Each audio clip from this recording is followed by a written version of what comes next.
রহস্য রোমাঞ্চে ঘেরা বাংলা তথা বিশ্ব সাহিত্যের নানান গল্প নিয়ে আসছি আমরা আমাদের চ্যানেল মৃতের শহর।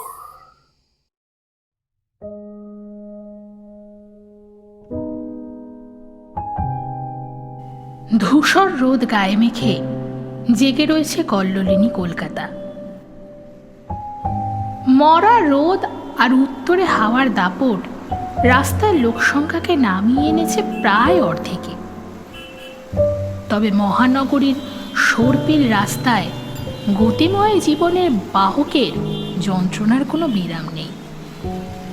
দু চাকার চার চাকার ছোট বড় মাঝারি যন্ত্রগুলো যেন শহরের রক্তরস হয়ে প্রবাহিত হয়ে চলেছে উত্তর থেকে দক্ষিণ বা পূর্ব থেকে পশ্চিমে।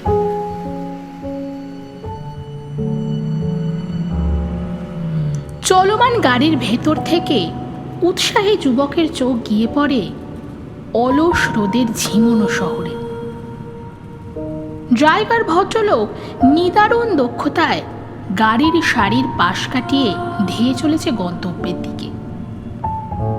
তার যাত্রীর না যত তারা, তার থেকে বেশি তারা আছে তার নিজের।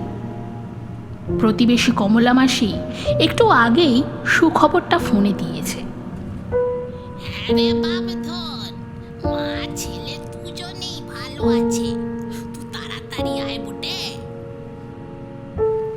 অ্যাক্সিলারেটরে চাপ পড়ে। স্পিডোমিটারের কাঁটা প্রায় 100 ছুঁই ছুঁই। হাওয়ার গতি ছাপিয়ে যেন উড়েই চলেছে কালো ইনোভা গাড়িটা। গন্তব্য আর বেশি দূরে নয়। হঠাৎই সমস্ত সমীকরণ ভেঙে দিয়ে গেল রং রুটে ঢুকে আসা বিশাল দানবীয় লরিটা। বিপত্তিটা যখন এলো ততক্ষণে অনেক দেরি হয়ে গিয়েছে।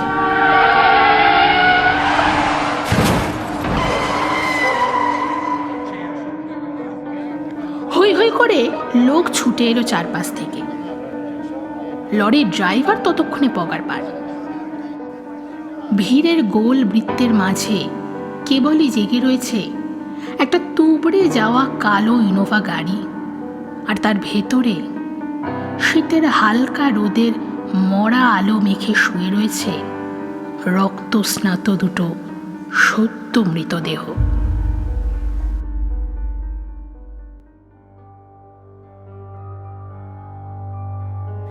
হ্যালো এভরিওয়ান, আমি শুভপ্রিয়া আর আপনারা শুনছেন সাসপেন্স স্টেশন মৃতের শহর। সাসপেন্স স্টেশন মৃতের শহরে আরও একবার নিয়ে চলে এসেছি অরিজিনাল স্টোরি। আজকের গল্প শুভপ্রিয়ার লেখা রাতে ভয় দেখাতে নেই। শুরু হচ্ছে আজকের গল্প।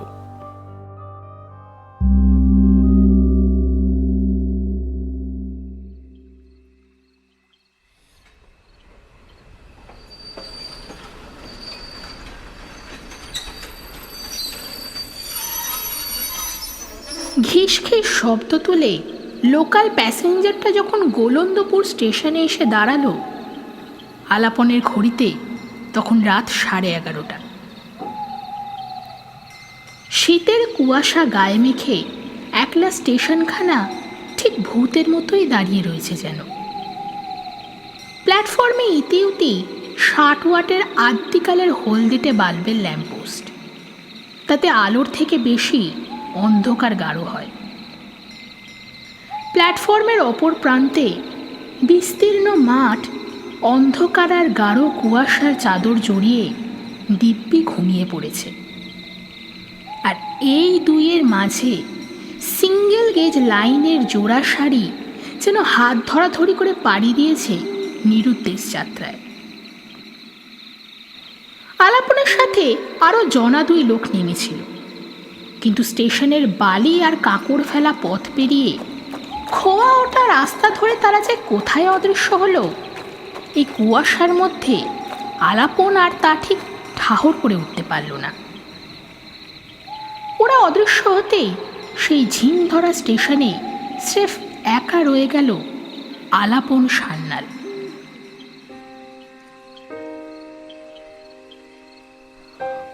হুড দেওয়া মোটা সাদা জ্যাকেটের চেনটা গলা অবধি টেনে নিল আলাপন। ঠান্ডা কমাতে একটা সিগারেট ধরালো।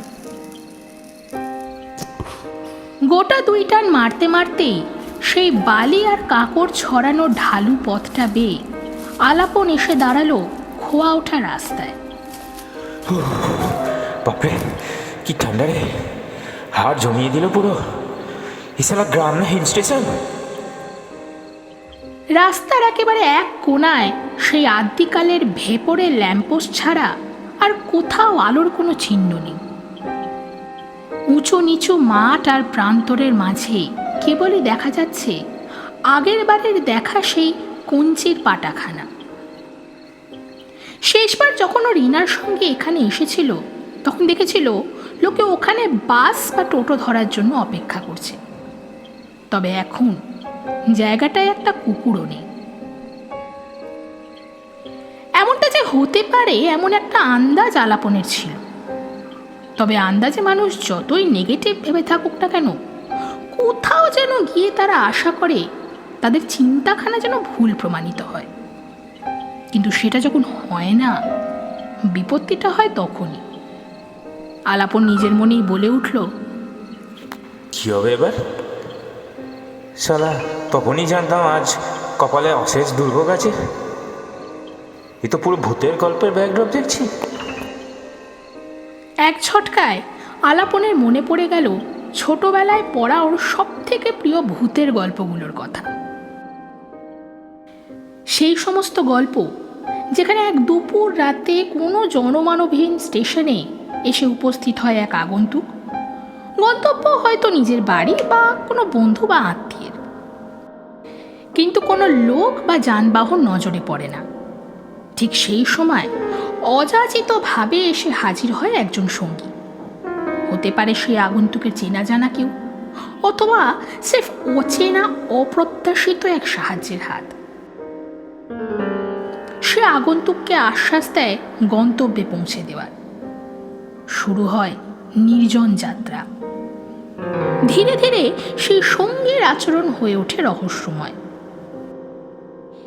এরপর সেই আগন্তুক হয় বাড়ি পৌঁছায়, না হলে তাকে অজ্ঞান অবস্থায় পাওয়া যায় কোনো বিস্তৃত মাঠ বা বটগাছের তলায়। গল্পের ইতি হয় সেই সঙ্গী লোকের মৃত্যু সংবাদ এবং তার ভূত হবার টান টান রেভেলেশন দিয়ে। গল্পগুলোর নামও ছিল তাদের ন্যারেটিভের মতোই। রাত 11টার শেষ ট্রেন, তবেও কে ছিল, ভূত মাঠের ডাক। কথাগুলো মনে পড়তেই এই বিপদের মধ্যেও হাসি পেল আলাপনের।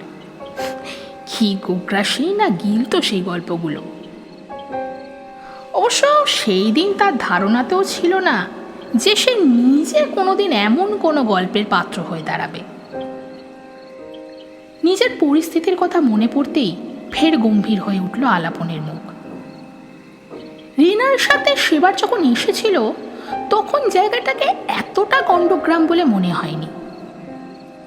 স্টেশনের ধাঁচ আদ্যিকালের হলেও প্ল্যাটফর্মের বাইরে মারুতি ভ্যানের সারি, টোটোর লাইন, এই সব কিছুই চোখে পড়েছিল। কিন্তু এই মুহূর্তে সেটা অলিক কল্পনার বেশি কিছু মনে হচ্ছে না। ওকে সত্যি 2025-এর কোনো শীতের রাতে রয়েছে, নাকি কোনো জাদুতে পৌঁছে গেছে সেই 60-70 দশকের এক বিস্তৃত সময়? মাথা ঝাঁকালো আলাপন। কি সব আবল তাবল ভাবছে। সেদিন ছিল ফটফটে সকাল, এমন নিশুতি রাত হলে নিশ্চয়ই।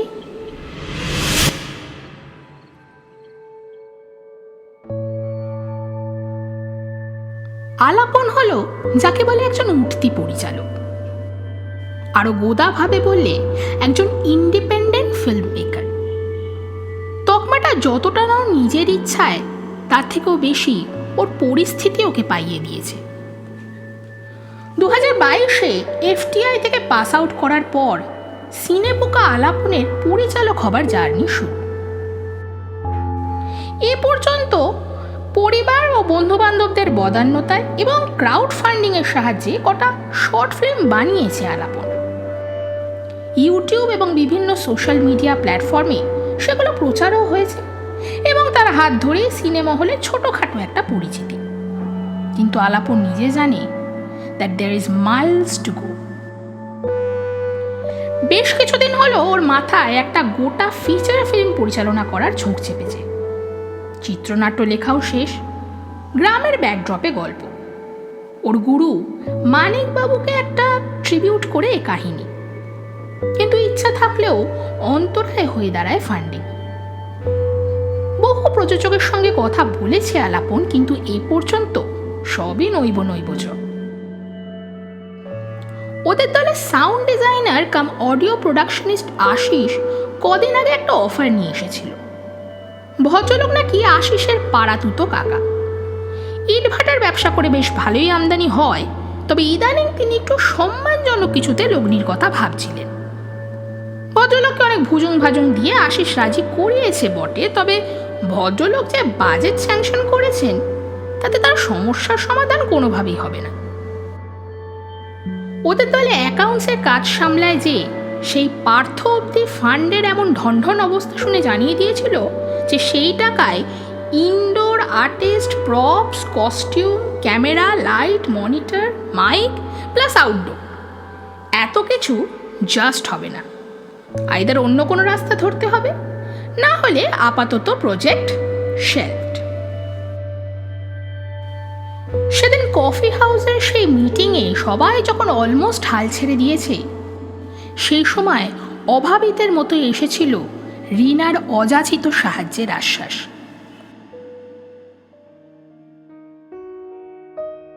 রিনা পেশাগতভাবে কর্পোরেট সেক্টরে কাজ করলেও সিনেমা ওর নেশা। আলাপনের সাথে ওর কলেজ দিন থেকে বন্ধুত্ব, তবে সেটা এখন প্রণয়ের দিকেই গড়িয়েছে।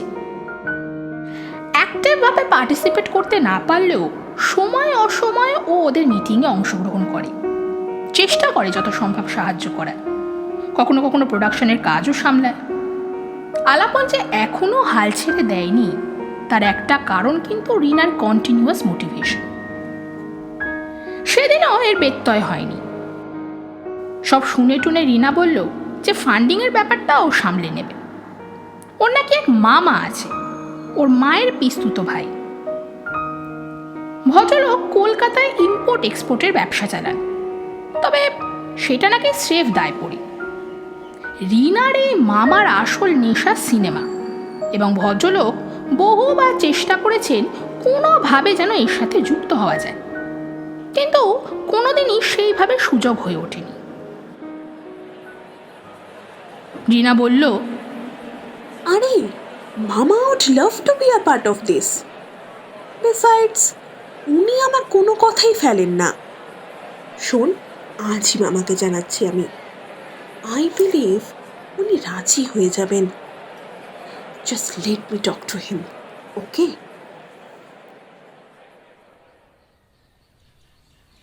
দুদিন বাদেই আলাপনের কাছে রিনার ফোন এলো। ও প্রান্তে থাকা রিনার গলায় তখন উচ্ছ্বাস উপচে পড়ছে। হ্যালো, শোন, আমি রিনা বলছি। মামা রাজি, but there is a catch. He wants to meet you and your team. এবার বল কবে নাগাদ মিটিং অ্যারেঞ্জ করব?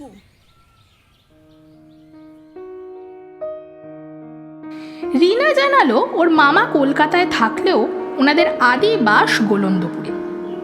ভদ্রলোকও বছরের বেশিরভাগ সময় সেখানেই কাটান। প্রস্তাবে রাজি না হবার কোনো কারণই ছিল না। ভদ্রলোক যা অফার করেছেন এতটা আলাপন আশা করেনি।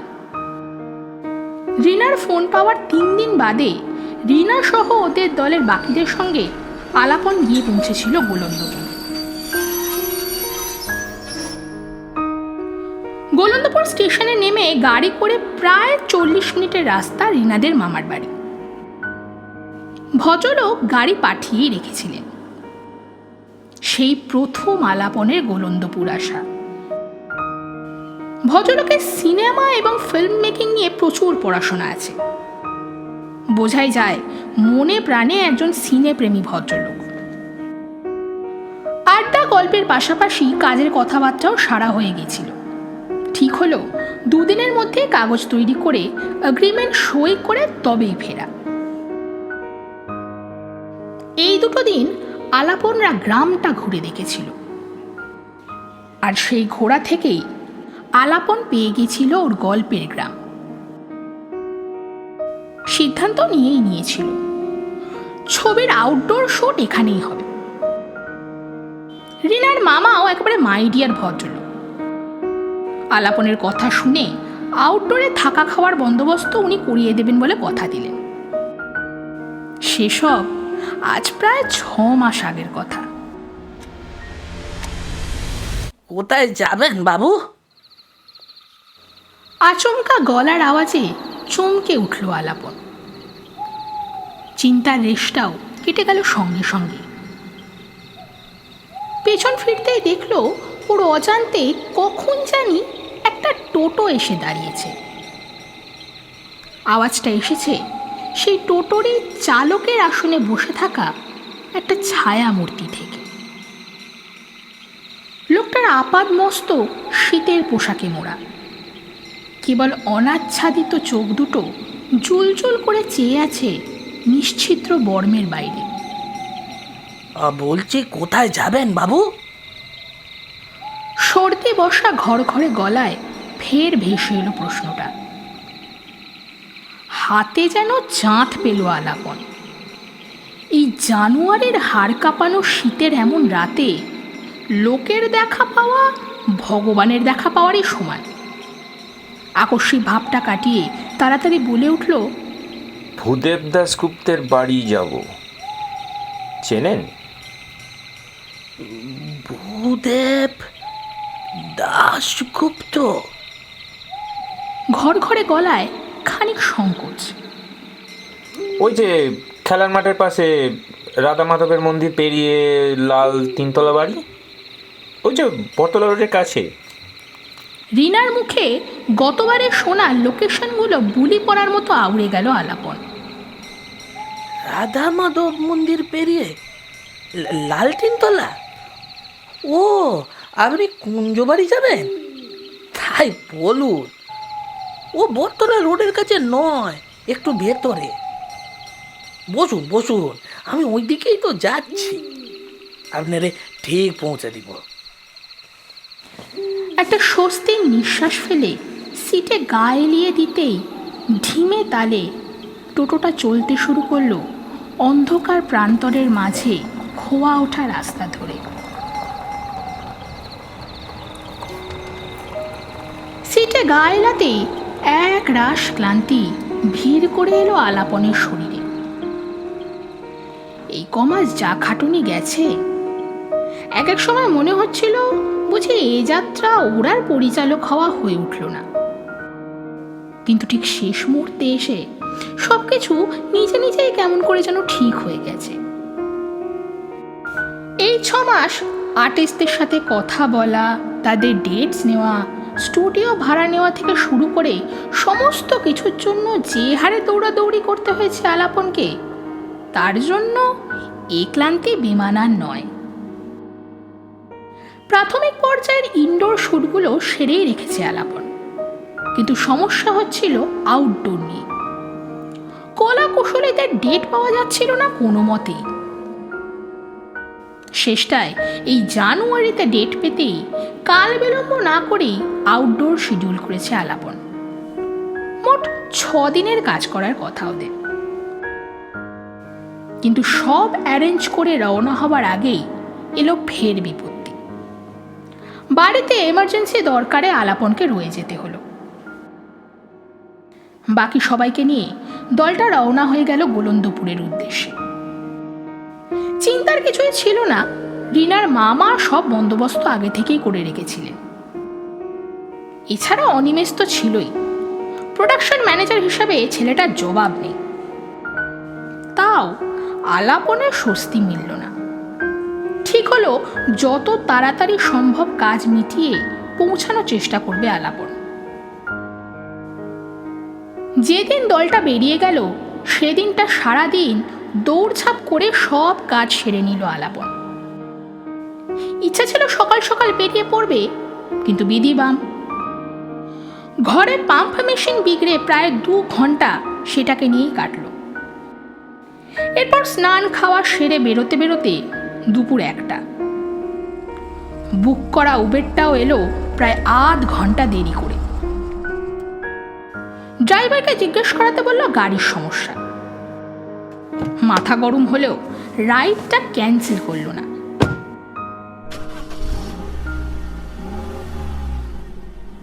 কিন্তু ওই কপালের নাম গোপাল। ট্রাফিক জ্যাম পেরিয়ে যদিও বা যাওয়া যায়, কিন্তু চিতপুর রোডের কাছে ঘটা একটা অ্যাক্সিডেন্ট সব ভেস্তে দিল।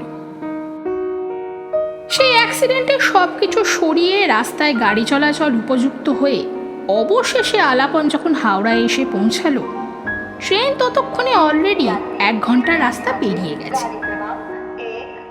পরের ট্রেন 2 ঘন্টা পর সন্ধ্যে 6:30টায়।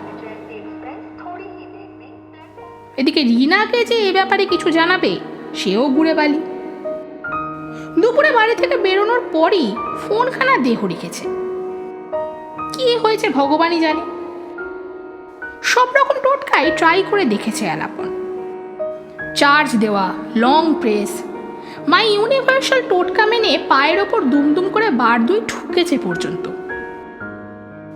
এ তো অবস্থা যে তিমিরে সে তিমিরে। কাছাকাছির মধ্যে না আছে কোনো রিপেয়ারিং শপ, না ফোন বুথ। বেজার মুখে ট্রেনে উঠে উইন্ডো সিট দখল করার পর আলাপন আশা করেছিল অন্তত এইবার শান্তিতে পৌঁছানো যাবে। যদিও পৌঁছে রিনার মামার পাঠানো গাড়িটা বোধহয় আর পাওয়া যাবে না। আলাপনের পৌঁছানোর কথাই তো ছিল সন্ধ্যে 6টায়, আর রিনাও ওকে ফোনে পাবে না। দোষ পৌঁছে দেখা যাবে, আগে পৌঁছানো যাক তো। ফাইনালি সিটে গা এলিয়ে দিয়েছিল আলাপন। কিন্তু সেই দিনটা আলাপনের জন্য ছিল না। ঘণ্টাখানেক যাবার পর মানকুণ্ড আর চন্দননগরের মাঝামাঝি ট্রেনটা হঠাৎই দাঁড়িয়ে গেল। এমনিতেই শীতের রাতের গাড়িতে লোক কম, তার ওপর চারপাশে ঘুটঘুটে অন্ধকার। তবু তার মাঝে জানা গেল ওভারহেডে তার ছিঁড়েছে। সেই সমস্যা মিটিয়ে ট্রেন যখন ফের চলতে শুরু করলো, ততক্ষণে ঘড়িতে 9:30। বাবু বুঝি কুঞ্জবাড়ির আত্মীয়? ঘ্যাস ঘ্যাসে সর্দি বসা গলার আওয়াজে ঝিমুনির চটকাটা ভাঙল আলাপন। সারাদিনের ক্লান্তি আর দুর্ভোগের পর চোখ জোড়া যেন কিছুতেই আর খোলা থাকছে না। ধরা গলায় জিজ্ঞেস করলো, কিছু বললেন? বলছিলাম বাবু কি কুঞ্জবাড়ির আত্মীয়? না। একটু বিরক্তি নিয়েই সংক্ষেপে উত্তর দিল আলাপন। তবে অন্য কোনো কাজ আছে বুঝি? এই অহেতুক কৌতূহল ভালো লাগছিল না ওর। কোথায় ভাবলে একটু বিশ্রাম নেবে, তা না এখন কি এর সাথে কেবিসি খেলতে হবে নাকি? একটু ঝাঁঝ মিশিয়েই আলাপন উত্তর দিল, কেন বলুন তো, এত খোঁজে আপনার কি দরকার?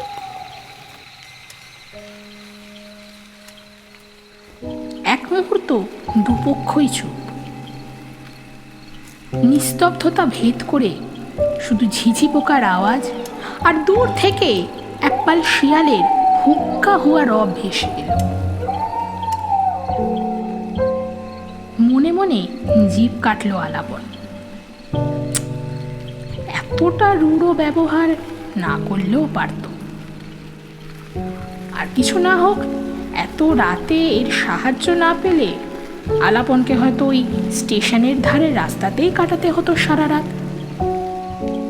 এখন যদি আলাপনের কথায় রেগে গিয়ে ওকে এই মাঝ রাস্তায় নামিয়ে দিয়ে চলে যায়।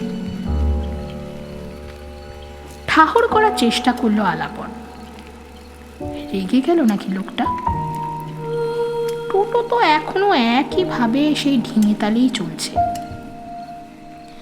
ব্যাপারটা ঠিক হলো কিনা ভাবছে, এমন সময় সামনে থেকে ফের ঘ্যাস ঘ্যাসে সর্দি বসা গলা বলে উঠল, না তেমন কিছু না, আসলে আপনার এই দিক পানে নতুন দেখছি কিনা তাই। আপনি আবার যেন কিছু মনে করবেন না। যাক, লোকটা তাহলে রেগে যায়নি। আলাপন এবার নিজে থেকে সহজ আলাপের সুরে বলল, আরে না না, কী যে বলেন, মনে করবো কেন? আসলে সারাদিন একটু ধকল গেছে, তাই হঠাৎ করেই। সরি, কিছু মনে করবেন না। আমি আসলে ওভাবে। ধ্যাৎ, আপনি যে কি বলেন স্যার, ওইটুকুতে আমাদের কিছু মাইন্ড হয় না। সারাদিন ধরে লোকে কত কিস্তি করছে, সব কথা অত গায়ে মাখলে কি পেটে চলবে বাবু? খণ্ড মুহূর্ত কেটে গেল নীরবতায়। পর মুহূর্তেই আলাপনের স্বর ভেসে এলো, ফিল্মে শুটিং করতে। আগে কিছু বললেন? ওই যে জিজ্ঞেস করলেন না কুঞ্জবাড়ি কেন যাচ্ছি, সেটাই বললেন। ফিল্মে শুটিং করতে যাচ্ছি। অবশ্য কুঞ্জবাড়িতে ঠিক নয়, এই গ্রামেই, ওখানে স্রেফ থাকা। প্রয়োজনের তুলনায় কিছু বেশি বলে ফেলল। আসলে অবচেতনে চলা রূঢ় ব্যবহারের খেসারতটাই দিল হয়তো। আপনি ফিল্ম লাইনের লোক, একটু করেন? বিস্ময়ের একটা ঢেউ হাসি হয়ে ভেসে এলো টোটো চালকের কাছ থেকে। হ্যাঁ, তবে অ্যাক্টিং করি না, আমি ছবি বানাই, মানে ডিরেক্টর, পরিচালক, বুঝলে? তা তোমার ছবি দেখতে ভালো লাগে? সে আর কাল লাগে না বাবু। আমি এককেলে প্রচুর সিনেমা দেখেছি, এখনো দেখি, তবে ফোনে। হলে আর যাবার সময় টুমায় পাই না বাবু। তোমার নাম কি? আগে বেঙা। কি নাম? আগে বেঙা বাবু। বেঙা? বেশ অন্যরকম তো। তা এটাই আসল নাম নাকি? আগে বাপের দেওয়া নাম একখানা ছিল, কিন্তু সেই যে ছোটবেলার ব্যাঙাচি নিয়ে খেলতে খেলতে ব্যাঙা নামটা পড়ে গেল, তখন থেকে ওইটারই ডাক নাম, ওইটাই ভালো না। চারপাশের অন্ধকার মাখা বিস্তীর্ণ ক্ষেত আর মাঠ প্রান্তরের মধ্যে দিয়ে ছুটে চলেছে ছোট্ট ব্যাটারির গাড়িটা। ঘড়ি দেখলো আলাপন, মিনিট করে পেরিয়ে গেছে টোটোয় ওঠা স্তব। হঠাৎ হাইওয়ের পাকা রাস্তা ছেড়ে টোটোটা বাঁক নিল ডান দিকে। শীতের কুয়াশা ঘেরা অন্ধকারটা যেন আরো চেপে বসলো এই রাস্তায়। টোটোর হেডলাইটের সামান্য আলোয় আলাপন বুঝতে পারল যে এই জায়গা হাইওয়ের থেকেও বেশ নির্জন। কিছুক্ষণ আগে অবধি তবুও দু এক ঘর বাড়ি, একটা দুটো গাড়ি সব চোখে পড়ছিল। রাস্তাটাও ছিল পিচ ঢালা, কিন্তু এখন চারপাশে শুধুই ঘাস জমি আর গাছের সারি ছাড়া কিছুই চোখে পড়ছে না। পিচ রাস্তাটাও বদলে গেছে এবড়ো খেবড়ো কাঁচা মেঠো পথে। কই, আগের বার তো এমন কোনো মেঠো পথে আসেনিও। অবশ্য আগের বারও এসেছিল রিনার মামার পাঠানো গাড়িতে। সে গাড়ি তো হাইওয়ে ধরে গিয়েছিল যদ্দূর মনে পড়ে।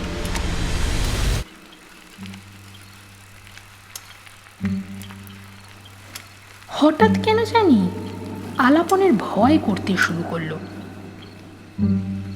ওর মনে হলো এত রাতে এইরকম অজানা কারোর গাড়িতে না উঠে রাতটা বরং প্ল্যাটফর্মে কাটালেই ভালো হতো। আচ্ছা, কোনো পদ মতলব নেই তো লোকটার? এ রাস্তায় ঢোকাই স্তক ব্যাঙা বলে লোকটাও কেমন যেন চুপ করে গেছে। আর চোখে নিজের রাক্সাকটার দিকে একবার তাকালো আলাপন। টাকা পয়সা ওর কাছে বিশেষ কিছু নেই বটে, কিন্তু রাক্সাকটার ভিতরে রয়েছে ওর দামি ল্যাপটপ আর জার্মানি থেকে আনানো ক্যামেরাটা। এছাড়াও পকেটে রয়েছে আইফোনের নতুন মডেলটা। আলাপনের মাথায় মুহূর্তে কিছু দৃশ্যপট ভেসে উঠল।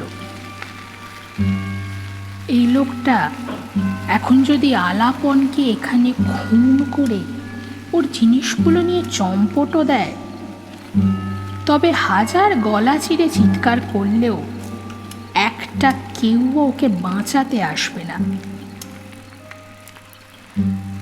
ভাবনাটা মাথায় আসতেই গলাটা শুকিয়ে এলো আলাপনে। গলার স্বর যথাসম্ভব স্বাভাবিক রেখে জিজ্ঞেস করলো, এটা কোন রাস্তা ভাই ব্যাঙা?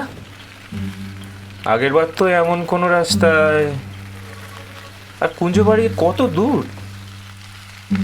ব্যাঙার মধ্যে কিন্তু কোনো ভাবান্তর দেখা গেল না। স্বভাবসিদ্ধ ঘর ঘরে গলায় উত্তর দিল, এটা শর্টকাট রাস্তা বাবু, মাঠের মধ্যে দিয়ে। মেইন রোড দিয়ে গেলে আধ ঘন্টা লাগতো, এইটা 15-20 মিনিটের মধ্যেই পৌঁছে যাব। আপনি নিশ্চিন্তে থাকুন, আমরা প্রায় এসে গেছি। স্বস্তি কি মিলল? না, ভয়টা বেশ জাঁকিয়েই বুঝতে চাইছে আলাপনের শিরায় উপশিরায়। ব্যাঙার কোনো ভাবান্তর নেই।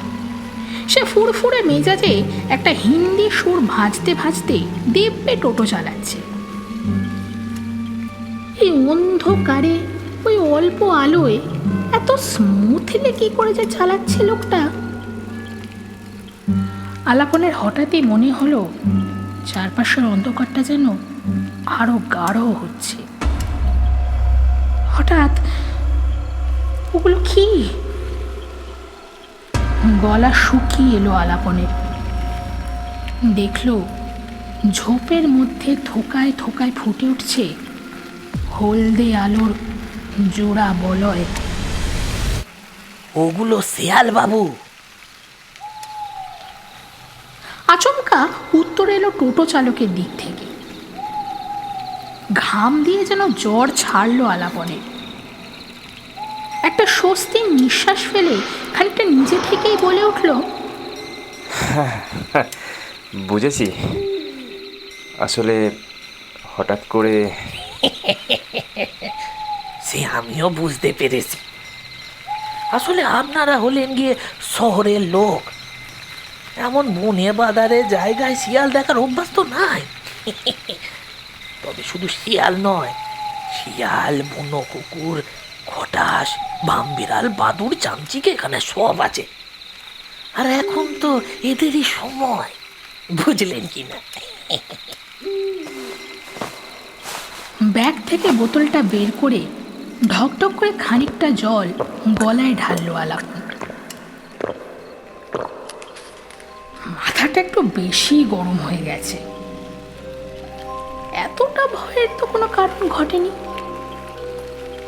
নাকি ঘটেছে? মন শান্ত করে ফের সিটে গা এলিয়ে দিল আলাপন। কিন্তু অস্বস্তিকর ভয়টা ফের বিনিয়ে উঠল ওর মনে। একটা দম বন্ধ করা ভয়, কোনো মতেই সেটা ওকে সুস্থির হতে দিচ্ছে না। আচ্ছা, 15-20 মিনিট কি এখনো বেরোয়নি? আর চোখে ব্যাঙার দিকে তাকালো আলাপন। ওর দিকে পিছন করে বসে আছে বলে মুখটা স্পষ্ট দেখা যাচ্ছে না বটে, তবে আবছা আলোতে একটা সিলুয়েট ধরা পড়ছে। হয়তো ওরই বয়সী ছেলেটা, কিংবা ওর থেকে ছোট। তাকে নিয়ে এত ভয় পাওয়ার কি আছে? তাছাড়া ওর যদি কোনো বদমতলব থাকতো তাহলে কি আর এতক্ষণ অপেক্ষা করত? সুযোগ তো কম ছিল না ওর কাছে। নিজেকে আলাপন এবার কষে একটা ধমক লাগালো। এসব কি আবল তাবল ভাবছে? ছেলেটা ওকে এত রাতে পৌঁছে দিচ্ছে, কোথায় ধন্যবাদ দেবে, চাইকে 200 টাকা বেশি গুঁজে দেবে ওর হাতে, তা না সন্দেহ করে।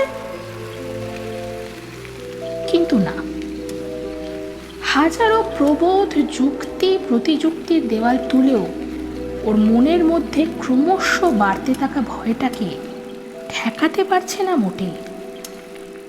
ওর ষষ্ঠেন্দ্রিয় কেবলই জানান দিচ্ছে কোথাও কিছু একটা ঠিক নেই, কিন্তু অসঙ্গতিটা যে ঠিক কি সেটা হাজার ভেবেও ধরতে পারছে না। হঠাৎ ঘর ঘর গলায় ব্যাঙা বলে উঠল, বাবু কি ঘুমিয়ে পড়লেন নাকি? চমকে উঠেছিল আলাপন। সামলে নিয়ে বলে উঠল, হ্যাঁ, না না না না, ঘুমাবো কেন?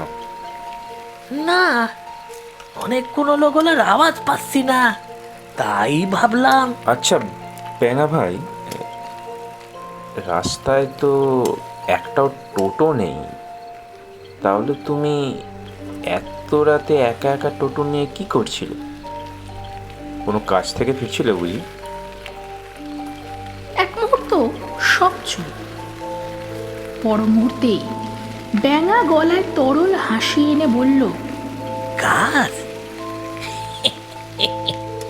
না বাবু, কাজ থেকে ফিরতে যাব কোন দুঃখে?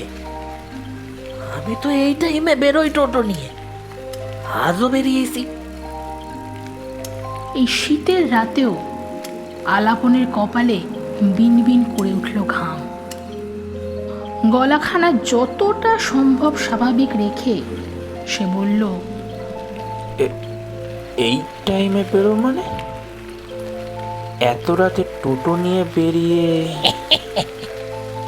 দিনের বেলা বেইরে এখন কোনো লাভ নেই যে, তাই রাতের বেলায় বেইরে পড়ি।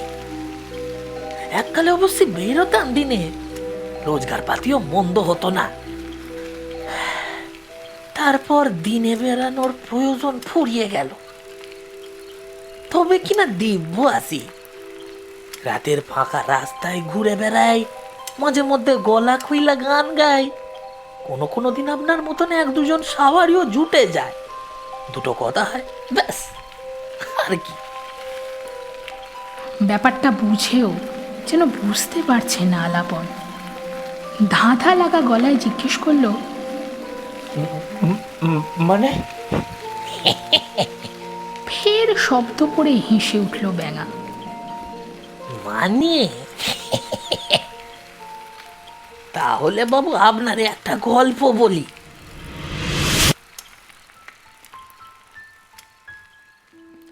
জানেন বাবু, আমি চাষির ছেলে বটে, কিন্তু চাষে বাসে বিশেষ মন কোনোদিনই ছিল না।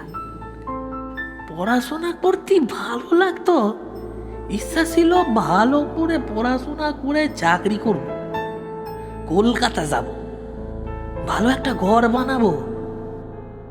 আমার একটা ভাই ছিল, সে অবশ্য অন্যরকম ছিল, পড়াশোনায় মতি ছিল না। ছোট থেকে বকাটে ছেলেদের সাথে মিশে একেবারে উৎসনে গেছিল। যাই হোক, এই আমার যখন 18 বছর বয়স, বাবাটা মারা গেল। তখন সবে সবে উচ্চ মাধ্যমিক পাস করছি, ইচ্ছা ছিল কলেজ যাব, কিন্তু সে আর। বাবার যে বিঘা জমি ছিল সেটা বেচে আর সুদে কিছু টাকা নিয়ে এই টোটোখানা কিনলাম। বাড়িতে মা, ভাই আর তাদের আমি ছাড়া আর কে আছে বলুন? বছর চারেক ভালোই কাটলো, সুদের টাকা মিটিয়ে দিচ্ছি, বাড়ি ঘর মেরামত করছি।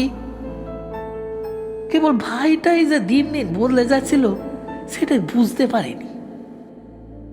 পরের বছর মা মারা গেল। ততদিনে শুনেছি ভাই বিধায়কের ওখানে কি একটা কাজ জুটিয়েছে। 6 মাস নির্বিঘ্নে কাটলো। 6 মাস পর শুরু হলো বিপত্তি।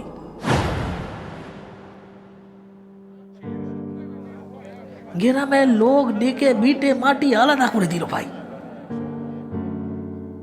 যে উঠানে একদিনে 2 ভাই কত খেলেছি, সেই উঠানের মাঝখানে বেড়া বাঁধল। ভাই বলল আমি নাকি ওর ওপর বড্ড অবিচার করছি। বিশ্বাস করুন, আমি কোনো প্রতিবাদ করিনি। দেখতে দেখতে গোটা 1 বছর পেরিয়ে গেল। আমি আমার জীবন নিয়ে ব্যস্ত থাকতাম। জানতে পারিনি ভাই সম্পত্তির আধা ভাগ নিয়ে খুশি নয়, পুরোটাই ওর চাই।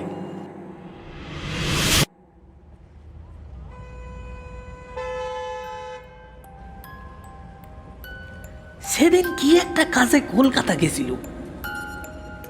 ফেরার সময় ইচ্ছা হলো ট্যাক্সি করে ফিরি। সেই মতন চাপলো। আমার তাড়াও ছিল গাড়ি ধরার। ট্যাক্সি ছুটছিল পক্ষীরাজের মতো।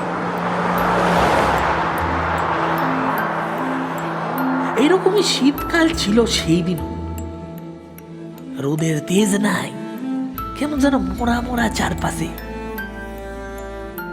হঠাৎ উল্টো দিক থেকে একখানা বড় লরি হুড়মুড় করে এগিয়ে এলো ট্যাক্সির সামনে।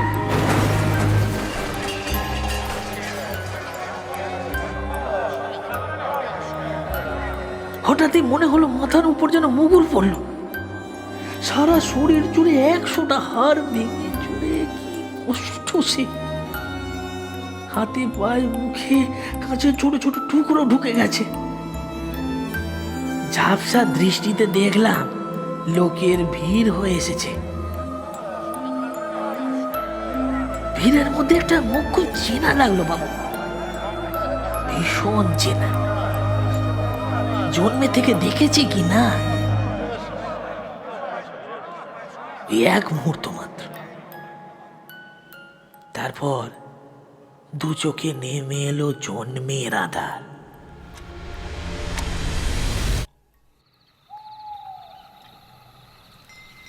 জানুয়ারির এই প্রবল শীতের মধ্যেও আলাপনের মাথার পাশ দিয়ে ঘাম গড়িয়ে নামছিল। ভয় দেখাচ্ছে, ও একা পেয়ে ভয় দেখাচ্ছে। ব্যাঙা তখনও বলে চলেছে, পেরানে মারিনি জানেন, হাজার হলেও মায়ের পেটের ভাই। তবে রাগটা দমাতে পারিনি। বললেই ওকে আমি সব লিখে পড়ে দিতাম। পেয়েছে সবই, তবে ভোগ করার মতন অবস্থায় নেই। অত উঁচু থেকে পড়লে কেউ ভোগ করার মতন অবস্থায় থাকে না। আমার কিন্তু কোনো দোষ ছিল না। মদ খেয়ে ট্যাঙ্কের পাঁচিলের ধারে তোরে কে যেতে বলেছিল? তবে হ্যাঁ, বিধায়ক আর ওর পোষা গুন্ডা দুটোকে ছাড়িনি। গত বছরের কাগজ উল্টায় দেখবেন, সালাদের যেমন কর্ম তেমন ফল। তবে টোটোখানার মায়া ছাড়তে পারিনি বাবু। অনেক বছরের সঙ্গী কিনা। দিনের বেলাটা বাড়ির পিছনে পড়ে থাকে, রাত হইলেই ভয় দেখাচ্ছে। সহজ গলায় বলতেছেও পারল না আলাপন। কেঁপে গেল গলার স্বর। বলতেই হবে, গল্পটা কিন্তু ভালোই ফেলেছেন। অভিনয়টা নেহাত বন্ধ করেননি, বাট আমাকে এত সহজে ভয় খাওয়ানো সম্ভব নয়। ঠিক আছে, যাকে আর কত দূর বলুন তো কুঞ্জবাড়ি? আমাকে এখানেই নামিয়ে দিন, আমি নিজে চলে যেতে পারবো। অন্ধকারে চোখটা খানিক সয়ে এসেছে। আলাপন দেখল দূরে একটা খেলার মাঠ দেখা যাচ্ছে। মাঠের মধ্যেখানের মহিরু বটগাছটা আগেরবারের মতোই নিশ্চুপ দাঁড়িয়ে। তার মানে কুঞ্জবাড়ি এখান থেকে খুব বেশি দূরে নয়। ব্যাঙা তখনও হাসতে হাসতে বলে চলেছে, মিথ্যে ভয় পাচ্ছেন বাবু। আচ্ছা আপনি আমারে বলেন, আমি কি কিছু করেছি? করেছি কিছু মিছিমিছি ভয় পেয়ে? আপনারে আমার খুব পছন্দ হয়েছে। আপনি শহরের লোক, ফিল্ম বানান, ভীষণ পছন্দ হয়েছে আপনার। পছন্দ না হলে গোনাকাটা পুকুরের ধারে আপনার লাশটা কাল সকালে পাওয়া যেত না মদন চাটুর্যের মতো? বেটা 1 নম্বরে জোচ্চর আর ঠকবাজ ছিল জানেন। সেদিন রাতে টোটোতে উঠে ভাড়া না দিয়ে সে কি চোটপাট। ব্যাটা অবশ্য তখন আমার ব্যাপারটা জানতো না জানেন। শেষটায় বাপ মা তুলিয়ে যত গাল দিতে লাগলো আর সহ্য করিনি, দিয়েছি একেবারে ঘাড়খানা।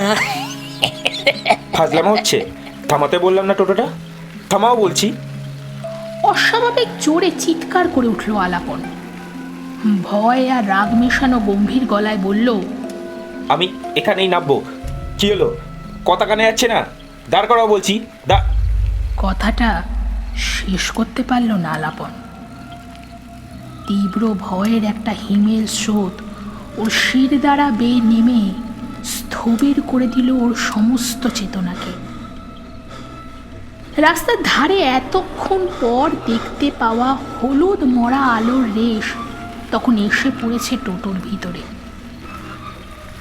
সেই আলোয় আলাপন দেখতে পেল টোটোর হ্যান্ডেল ধরে রয়েছে ব্যাঙার যে হাতগুলো, সেই হাতে রক্ত মাংসের চিহ্ন মাত্র নেই।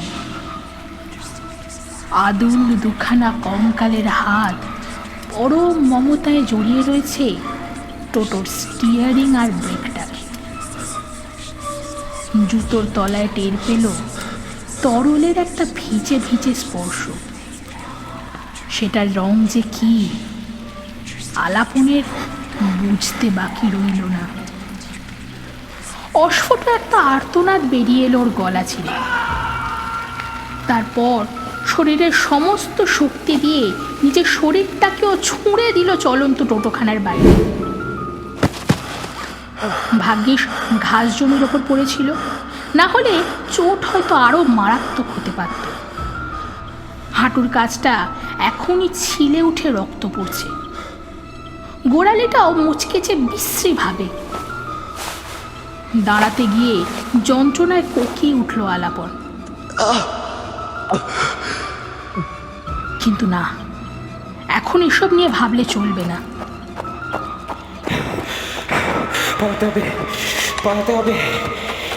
এই বিভীষিকাময় দুঃস্বপ্ন থেকে আমাকে পালাতেই হবে। ওই তো দূরের জায়গায় যাচ্ছে, ওটা কি রাধা মাধবের মন্দিরটা না? হ্যাঁ হ্যাঁ, ওই তো মন্দিরের চূড়াটা।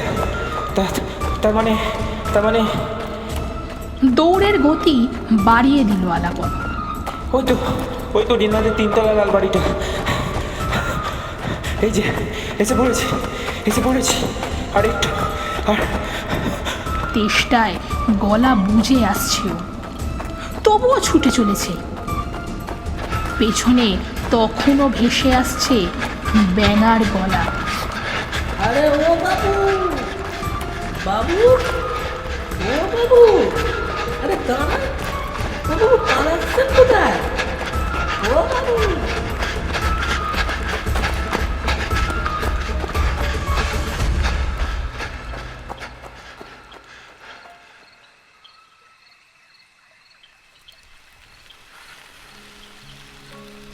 লোকটা যে ওইভাবে চলন্ত টোটো থেকে ঝাঁপ মেরে পালাবে ভেঙা এতটাও আশা করেনি।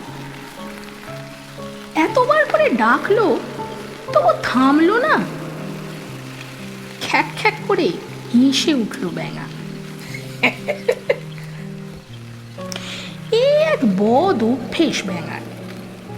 রাতে অচেনা লোক দেখলে ভয় দেখানোর বদ রসিকতা করার এই লোকটা সামলাতে পারে না মোটে। এর জন্য কতবার যে মার খেতে খেতে বেঁচেছে, কিন্তু ওই ভবি তাতে ভোলেনি। আজ রাতেও বাড়ি ফেরার পথে বাবুকে দেখে অভ্যেসটা জাগিয়ে উঠেছিল। শুরুতে যে এমন কোনো পরিকল্পনা ছিল এমনটা নয়, কিন্তু ধাতানিটা খাবার পর রাগের ঝাল মেটানোর লোভটা ঠিক সামলাতে পারেনি। নিজের হাতে পড়ে থাকা স্কেলেটন ছাপ হ্যান্ডগ্লাভসটার দিকে তাকালো ব্যাঙা। না, জিনিসটা সরেস কেনা হয়েছে। এ বাবু তার কথা শুনে যতটা না ভরকেছে, তার থেকে বেশি ভরকেছে এই কঙ্কাল হাত থুড়ি গ্লাভস দেখে।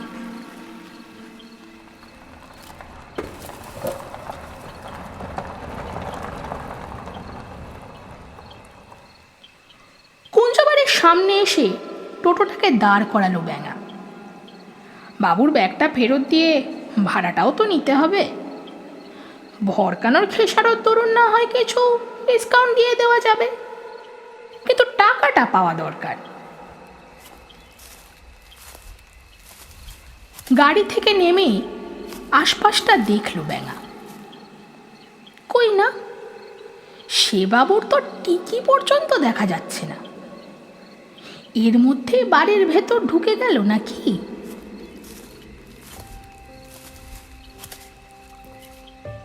কুঞ্জবাড়ির লোহার গেটে পৌঁছে বেল বাজালো ব্যাঙা। গেটের ওপাশে বেশ অনেকটা জায়গা জুড়ে দালান আর বাগান করা। সেটা পেরিয়ে 3 ধাপ সিঁড়ি উঠে গেছে বাড়ির সদর দরজায়। চারপাশের আলো আধারিতে বাড়িটাকে ভুতুড়ে বলে মনে হচ্ছে। বাড়ির কোথাও কোনো আলো নেই, কেবল সদর দরজার ওপর জ্বলে থাকা হলদে বাল্বটা আলো ছড়াচ্ছে সদর দরজার সামনের অংশে। বাড়ির পেছনে গাছ আর ঝোপের জঙ্গলের ঝুপসি হয়ে রয়েছে আলো আঁধারির মায়া। খটকা লাগলো ব্যাঙার। ওই বাবু যদি বাড়ির ভেতর ঢুকেও গিয়ে থাকে, তবে তো অন্তত পক্ষে ঘরে একখানা আলো জ্বলা উচিত ছিল।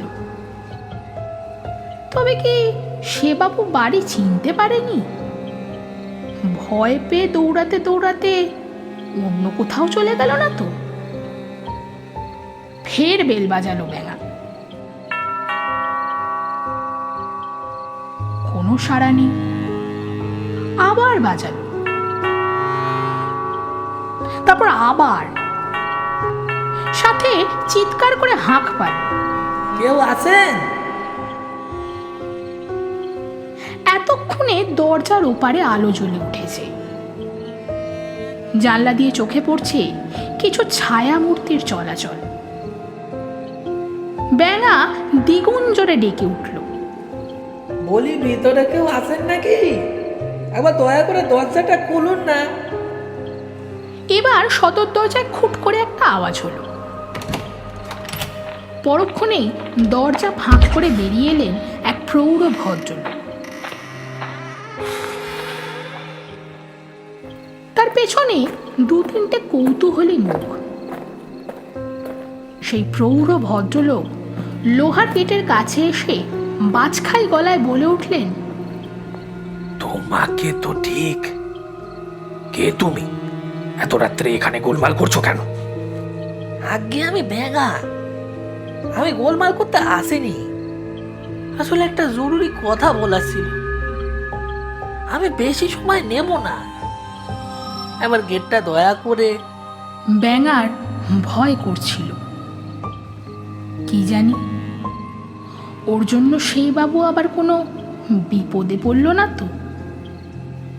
এ বাড়িতে যে আসেনি সে তো বোঝাই যাচ্ছে। গেটের অপর দিকে থাকা ভদ্রলোক আর করে একবার টোটোটাকে দেখলেন, তারপর ব্যাঙাকে।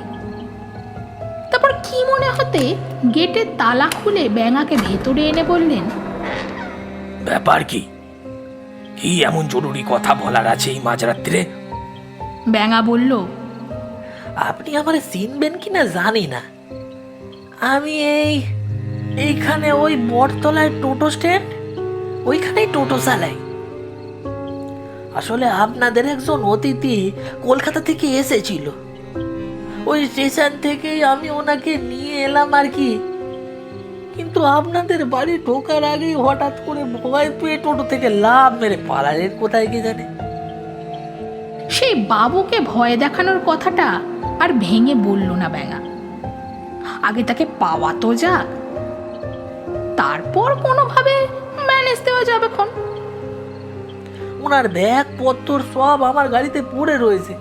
লাফ দিয়ে পুরি কি মুড়ি কোথায় যে গেলেন, তাই ভাবলাম আপনাদের ডেকে যদি। কি বললে? আমাদের বাড়ির অতিথি? রাত দুপুরে ফাজলামি হচ্ছে এক্ষুনি। ফাজলামো কেন করবো বাবু? আপনাদের বাড়ির ঠিকানাই তো বললো যে উনি ফিল্মের লোক, এখানে কি জানো ওই কি শুটিং করতে আসছেন, তাই তো। কি বললেন? এতক্ষণে সেই ভদ্রলোকের পেছন থেকে এগিয়ে এলো একটি যুবতী। তার মুখে ফুটে উঠেছে কৌতূহল মেশানো বিস্ময়। ফিল্মের লোক? শুটিং করতে আসছিলেন বললেন? তবে আর বলছে কি দিদি ভাই, বললেন যে এই গ্রামে শুটিং করবেন, আপনাদের এখান থেকে নাকি কি কাজ করবেন। বিশ্বাস না হয় চলুন, আমার গাড়িতে এখনো ওনার মালপত্র পড়ে রয়েছে, ভাড়াটা পর্যন্ত বাকি রয়েছে। চলুন চলুন, নিজের চোখেই দেখবেন, চলুন। আচ্ছা, তাই যদি হয়, হঠাৎ উনি কেন ভয় পেলেন? পালালেনি বা কোথায়? ব্যাঙা চুপ। সত্যিটা বললে প্যাদানি তো খেতে হবেই, ভাড়াটাও না জলে চলে যায়। ব্যাঙাকে চুপ করে থাকতে দেখে সেই যুবতী এবার বলে উঠল, কি হলো? চুপ করে গেলেন যে? ওনার প্রশ্নের উত্তর দিন। পালালেন কেন সেই বাবু? ব্যাঙার পিঠ ততক্ষণে দেওয়ালে ঠেকে গেছে। আমতা আমতা করে বলল, না আসলে দিদি ভাই, আমি না, মানে একটু ওই হালকা করে একটু ভয় দেখিয়েছিলাম আর কি। আসলে আমি বুঝতে পারিনি যে দাদাবাবু এতটা ভয় পেয়ে যাবে আর মালপত্র ছেড়ে রেখে একেবারে। কোথায়? চলুন তো দেখি। মামা, এসো তো।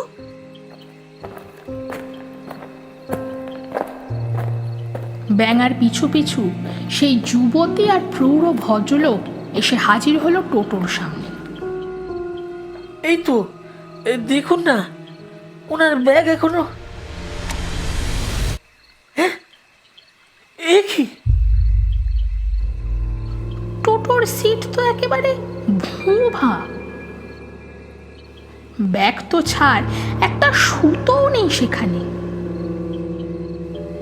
এটা কেমন করে সম্ভব? ব্যাঙার স্পষ্ট মনে আছে, সে বাবু যখন টোটো থেকে লাফ মেরে পালালো তখন ওনার হাত একেবারে খালি ছিল। তবে ওই অত বড় ধুম্ব ব্যাগটা? এ কি? এই তো এতক্ষণ আগে পর্যন্ত এখানেই ছিল। তাই বুঝি? সেই যুবতীর মামা এতক্ষণে ফের কথা বলে উঠলেন, তোরা হাঁ করে দেখছিস কি?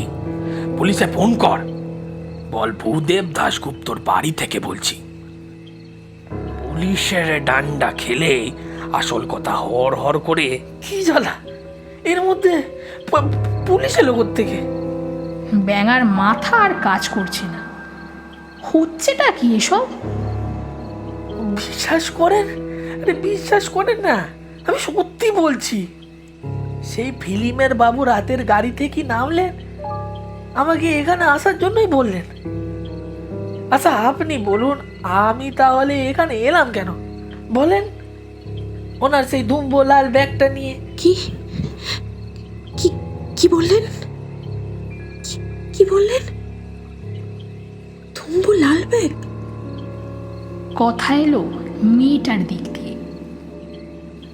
কৌতূহল আর বিস্ময় ছাড়াও আরও একটা কি যেন মিশে আছে সেই স্বরে।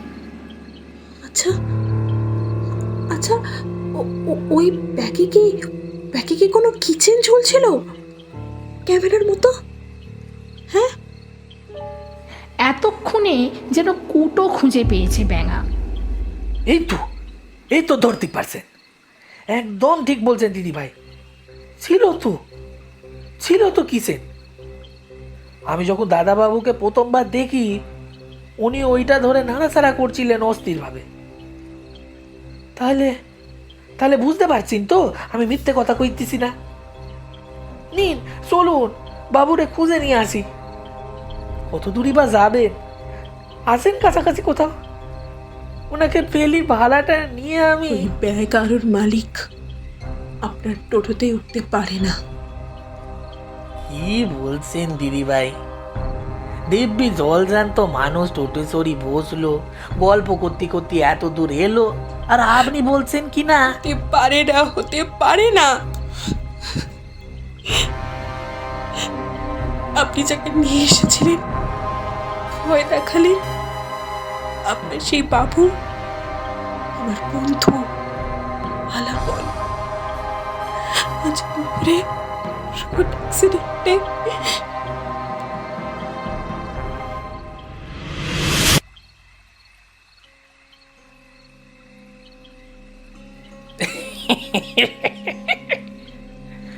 ওই বাবুটাই বলতে বলেছে বুঝি? বুঝেছি। মনের ধোঁয়াশা লহমায় কেটে গেল। যদিও ব্যাগের হিসাবটা মেলাতে পারছিল না ব্যাঙা, ব্যাগটা সরালো কি করে? তাহলে কি ও যখন ওদের সাথে পিছন ফিরে কথা বলছিল তখনই কোনো ফাঁকে? হ্যাঁ, নিশ্চয়ই তাই।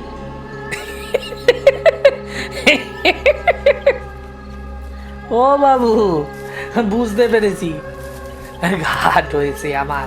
আপনি আবার বালাটা মিটিয়ে দেন দেখি। আর মিছে কথা বলি লাভ নেই, আমি জানি আপনি ভিতরেই আছেন। ও বাবু, আরে ওই নাক কান বলছি দেখুন। আর যদি এ জন্মে কাউকে ভয় দেখাতি। মাঝপথেই কথা থেমে গেল ব্যাঙার। সেই বাজখাই গলার ভদ্রলোক দুজনকে নিয়ে এগিয়ে আসছিল ব্যাঙাকে আটকাবে বলে। সেই মেয়েটা কান্না জড়ানো গলায় কি সব বলছিল, কিন্তু এসব কিছুই আর কানে ঢুকছিল না ব্যাঙার। কারণ ততক্ষণে ওর চোখ গিয়ে আটকেছে বাড়ির পেছনে থাকা সেই ঝোপ জঙ্গলে ভরা জায়গাটার দিকে।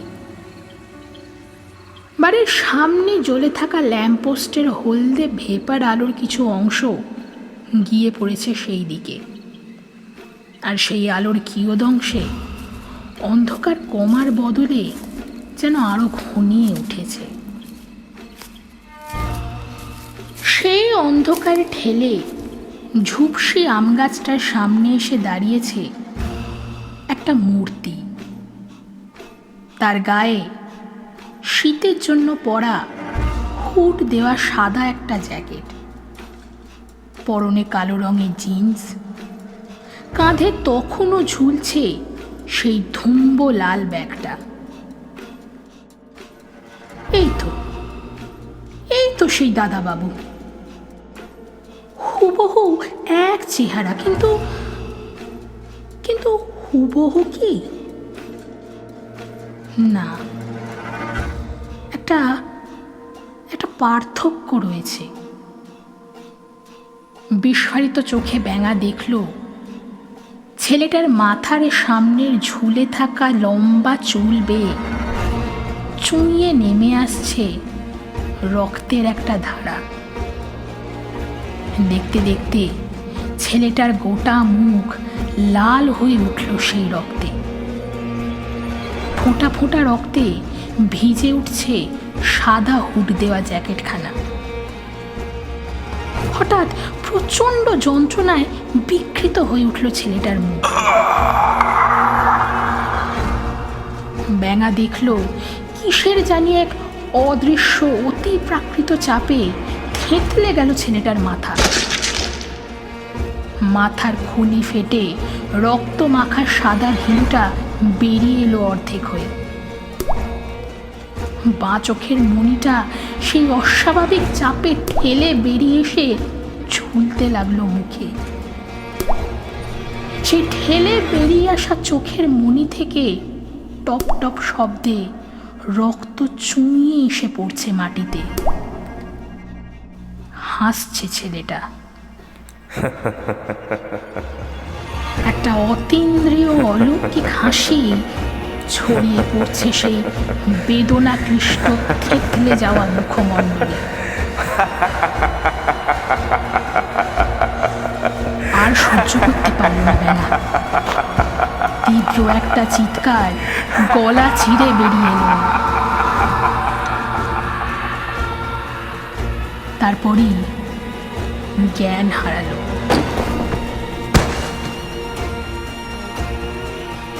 হাসল সেই ছেলেটা। না, এরপর থেকে ব্যাঙা আর কোনোদিনও রাতে কাউকে ভয় দেখাবে না।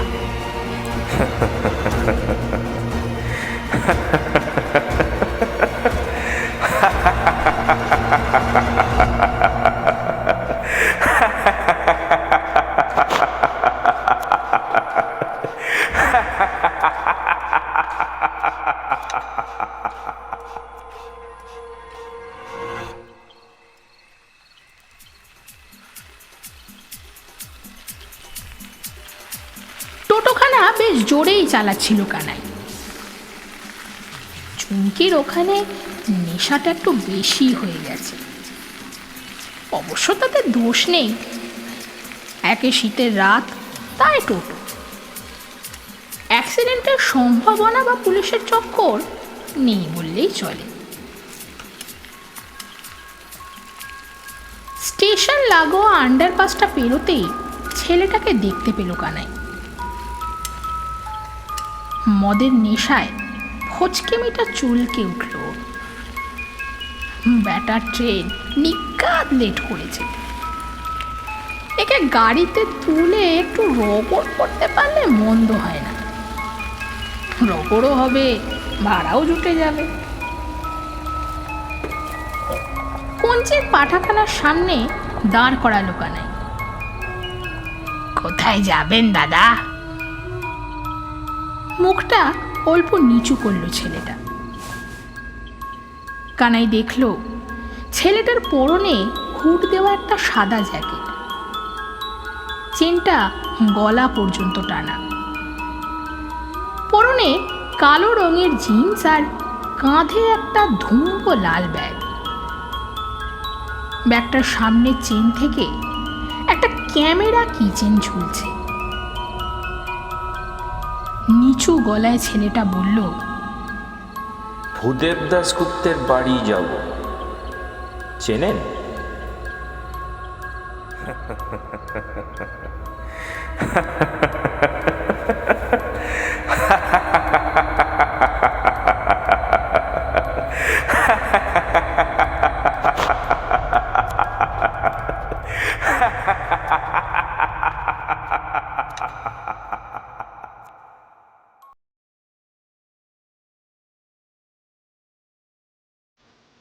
শেষ হলো আমাদের আজকের বিশেষ নিবেদন, সাসপেন্স স্টেশন অরিজিনালসের গল্প রাতে ভয় দেখাতে নেই। কলমে আমি শুভপ্রিয়া। ব্যাঙা ও ভূদেব দাশগুপ্তের ভূমিকায় সুপ্রতিম, আলাপনের ভূমিকায় সন্দীপ, রিনার ভূমিকায় ইন্দ্রাণী, গল্পের কথক আমি শুভপ্রিয়া। আমাদের উপস্থাপনা যদি আপনাদের ভালো লেগে থাকে তাহলে প্লিজ চ্যানেলটিকে সাবস্ক্রাইব করুন, কমেন্ট করে জানান আপনাদের অমূল্য মতামত। ভালো লাগলে বন্ধু ও পরিবারজনের সঙ্গে শেয়ার অবশ্যই করুন। আর শুনতে থাকুন সাসপেন্স স্টেশন মৃতের শহর। দেখা হচ্ছে খুব তাড়াতাড়ি আরও একটি নতুন রোমাঞ্চকর পর্ব নিয়ে। সঙ্গে থাকুন।